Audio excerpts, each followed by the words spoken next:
په پایل کې د بلخ ولایت اطلاعات او کلتور رئیس وویل میړنیو افغانانو له اوږدې جهادي مبارزې او له رنګارنګ کړاوونو ګاللو وروسته دلته د امریکایي اشغالګرو او د هغوی د متحدینو ټغر ټول او پر دې خاورې سپین بیرغ هسک او رپانده کړ.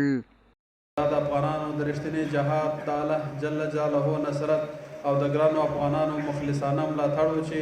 نړیوال اشغالګر اتحاد یا ناټو ته یې په خپل مقدس جهاد سره داسې ماته ورکړه چې زرګونه وحشي پوځیان یې هلاک، سلګونه حربي وسایط یې تخریب او سلګونه میلیارډ ډالر معادل نقدي او جنسي خسارات یې ولیدل.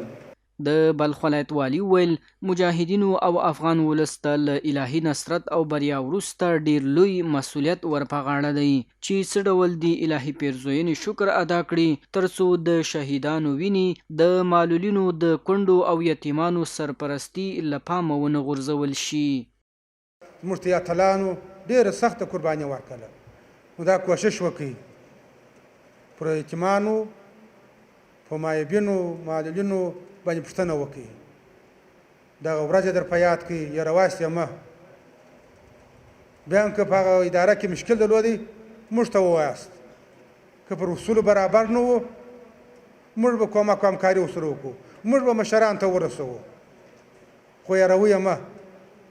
ځکه د هغو په قربانۍ موږ دغه کې ته رسېدلي یو. همدارنګه د بلخ ولایت د جهادي مدرسې مسؤل په خپلو خبرو کې د اسلامي امارت د مجاهدینو قربانۍ او زحمتونه وستایل. زیاته کړه چې دا د مجاهدینو او شهیدانو ستومانۍ او د سرونو نذرانه وه چې نن موږ د یو اسلامي نظام تر چتر لاندې سره راټول یو.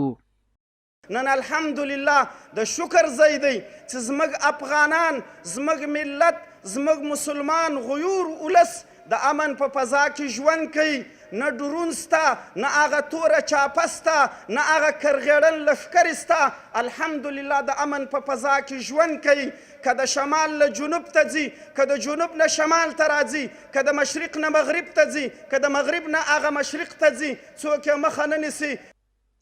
همدارنګه په دې غونډه کې د بلخ ولایت بیلابیلو دولتي ادارو مسؤلینو هم د استقلال او ازادۍ د ارزښت په تړاو خبرې وکړې او له خلکو څخه یې وغوښتل چې د اسلامي نظام د بقا او ساتنې لپاره په ګډه کار وکړي. د یادونې وړ ده د خپلواکۍ دویمه کلیزه د دولتي ادارو مسؤلینو سربیره د مزار شریف ښاریانو له لوري هم په خوښۍ سره ولمانځل شوه.